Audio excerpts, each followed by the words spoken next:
how to understand the words mentioned in Roga Nidana, how to apply and how to internalize these words. That is the topic of discussion in this particular video. Dear ANA community, press the thumbs up button and spread this particular video to maximum number of true Nidana learners, or at least one Nidana learner, so that we can make a huge movement out of this particular small message.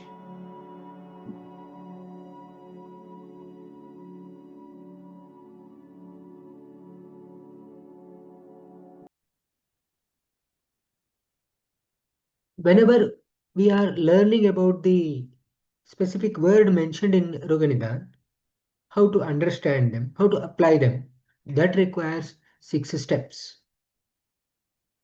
First of all, you need to know about what is that particular word we need to learn in Roganidana. That has to be known properly, and identify the probable meaning as per the current understanding.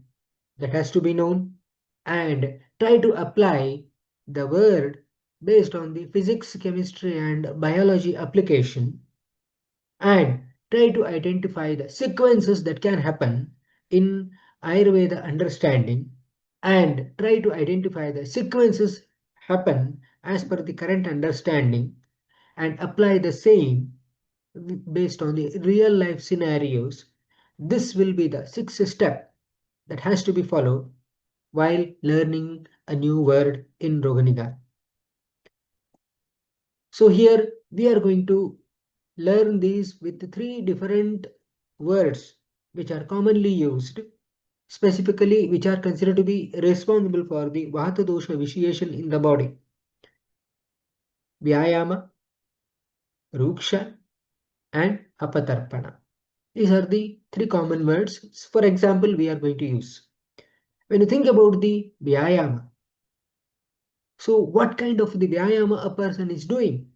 Whether is it related to only the lower limb, or whether is it related to only upper limb, or whether is it related to the finer movements such as writing, etc., cooking, etc., or is it related to the some types of the eye exercises, etc., which are mainly related to the one particular part of the body itself.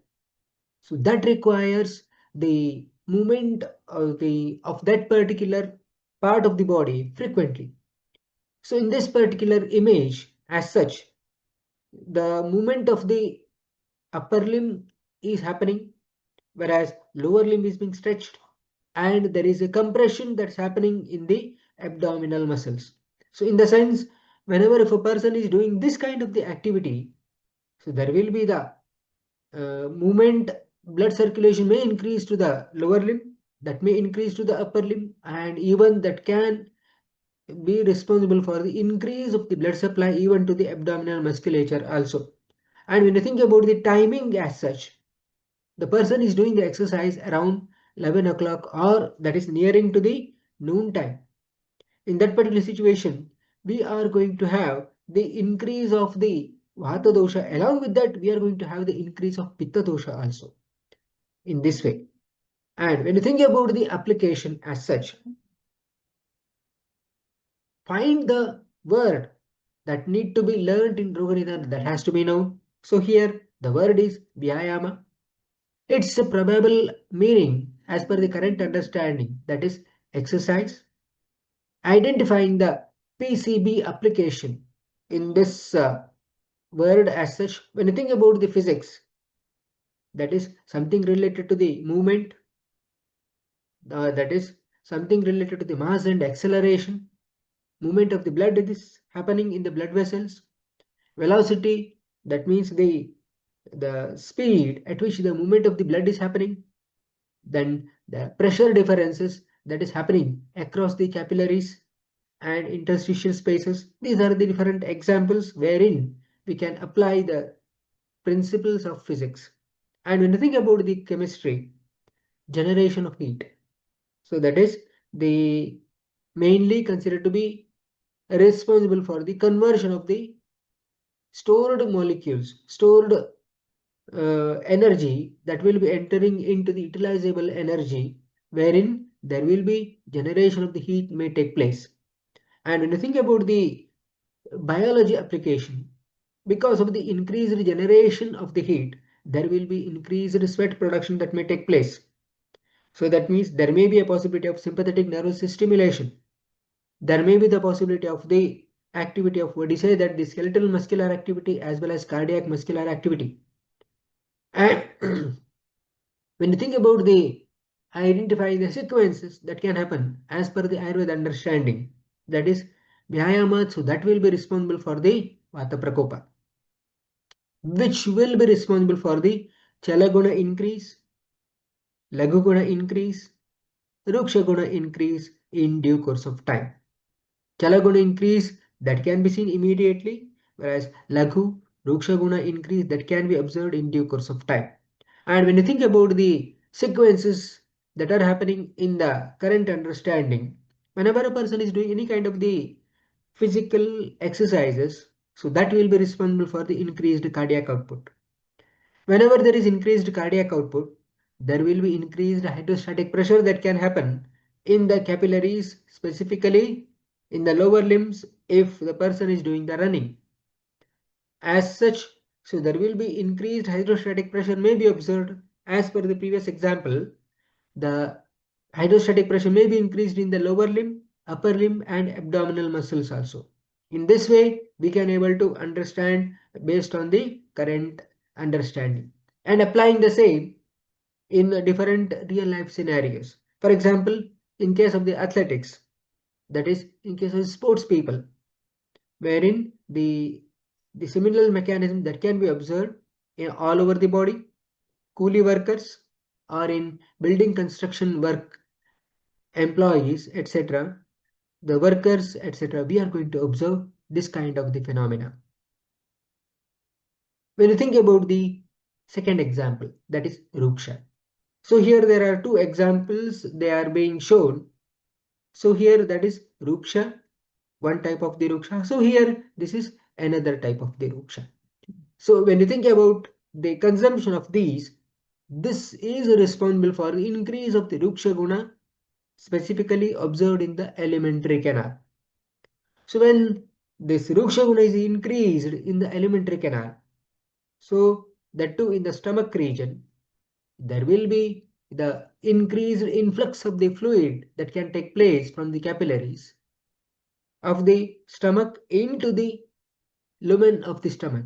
Thereby, the Ruksha Guna as such that will be responsible for the shrinkage of a intravascular compartment of the stomach area. So, when you think about this particular understanding, so we know that we are going to learn Ruksha today and its probable understanding as per the current understanding, that is dry quality, application based on the physics, so that is more absorption of the water, so that can be happening in case of the Ruksha food substances, so that can happen as we have discussed earlier, more secretion from the capillaries of the stomach may take place into the lumen of the stomach. And if this particular Ruksha Guna substances are taken much more in quantity, so that will be responsible for the poor movement to happen in the alimentary canal. And if the person is doing the the developing the coughing, etc., or regurgitation happening in that particular situation, poor movement may happen even in the respiratory system also. And when you think about the chemistry, so more absorption of the water will be happening in the gastrointestinal lumen from the capillaries. So therein that will be responsible for the shrinkage of a intravascular compartment, which will be further responsible for the conversion of macromolecules into micromolecules. And when you think about the biology aspect, dry food substances wherein the Ruksha Guna exposure will be happening into the alimentary canal. We are going to see the Ruksha Guna increase in the alimentary canal, whereas dry air exposure, so that will be responsible for the increase of Ruksha Guna in the respiratory system. And if the person is having the exposure of the dry wind as such. For example, in cases of the doing the exercise in the month of December or January, so therein there may be a possibility of the Ruksha Guna increase in the musculoskeletal system as well as in the skin may happen. And when you think about the sequences happening in the based on the Ayurveda understanding, so there may be increase of the Ruksha Guna that may take place depending upon the entry of the Ruksha Guna into the body. If it is entering through the oral cavity, there will be Ruksha Guna increase observed in the alimentary canal. If the Ruksha Guna is entering into the body via nose, respiratory system may be afflicted. If the Ruksha Guna is entering into the body via eyes, there will be Ruksha Guna increase will be observed in and around the eyes, etc. that can be seen. And its sequences as per current understanding. So that is more secretion into the area where Ruksha substances are accumulated. So that is the, as we have discussed earlier, so this will be responsible for the shrinkage of intravascular compartment due to the excess movement of the fluid from the capillaries of the stomach, etc., into the lumen of the stomach as such. And applying this in real life case scenarios, for example, consumption of the poha, wherein Ruksha Guna increase is responsible for the increase of Ruksha Guna that may take place in the intravascular compartment by excess influx of the fluid from the capillaries of the stomach into the lumen of the stomach as such. And the second example, that is exposure to dry air, specifically happening in the December month. Third example, that is apatarpana.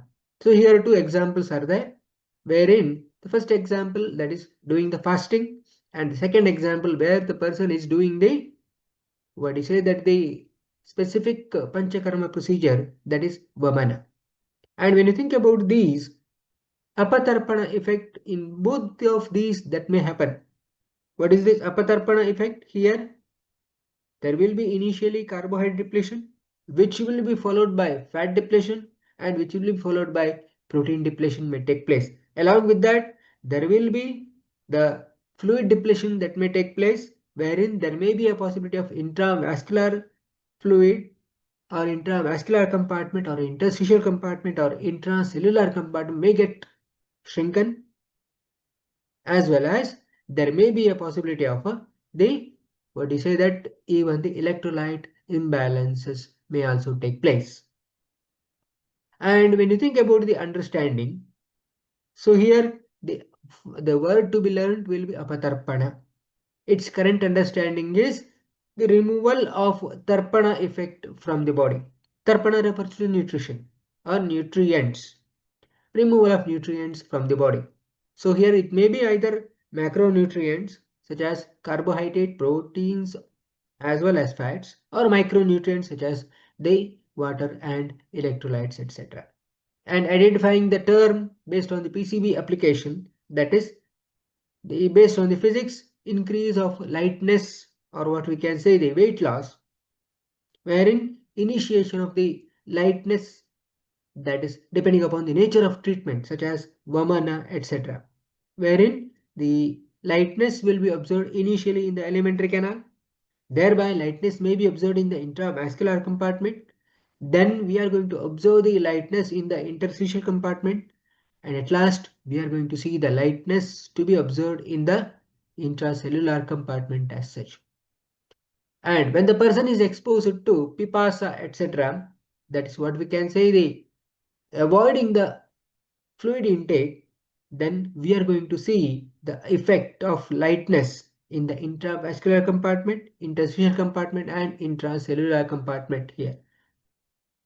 And when you think about the chemistry application, there will be gradual reduction of carbohydrate, fat, and proteins that may take place in due course of time, that will be associated with the loss of the water and electrolyte also. And when you think about the application of biology, in case of the pipasa, which is considered to be due to hypovolemia, So that is reduced fluid volume in the blood vessels. That is what we can say the intravascular compartment. Later in the interstitial spaces, what we can say the interstitial compartment, and later inside the cells, which is being termed as intracellular compartment. Second example, that is atapa. So here hypovolemia may be observed. So here it is not due to the excessive sweating in the earlier. Here atapa, the hypovolemia that may happen because of the excessive sweating as such.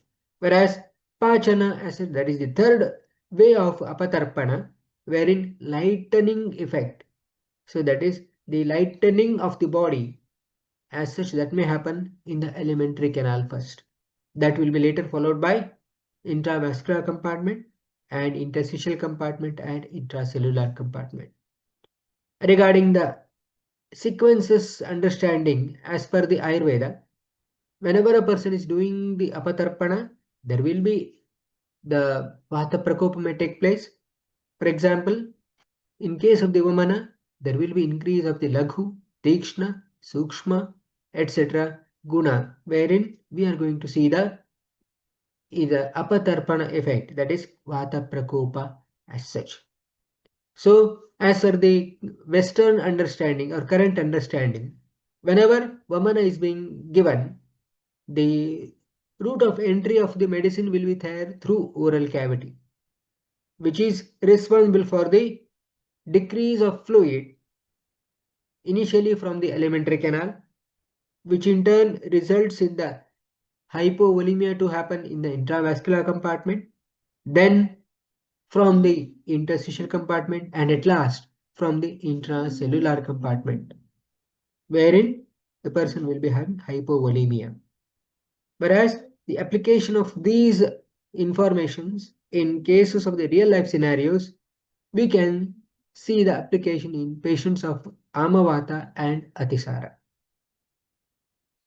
To sum up, to understand any of the words mentioned in Roga Nidana, first of all identify which is that particular word to be known, that has to be very clear. Then try to give the probable understanding as per the current understanding. Then try to apply the physics, chemistry and biology, and try to identify the sequences as per the Ayurveda understanding.